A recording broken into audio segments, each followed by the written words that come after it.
ఆశగా అడిగింది మాతో సావాసం, హాయి హాయిగా నవ్వింది మాతో సంతోషం.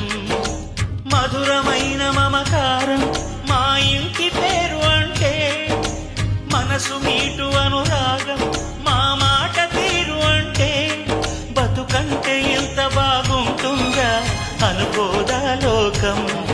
ఇటువంటి వింతతను చూసిందా అనుకోదా స్వర్గం. సరే పమాగరే సరే సరే సా, ఆశ ఆశగా అడిగింది మాతో సావాసం, హాయి హాయిగా నవ్వింది మాతో సంతోషం.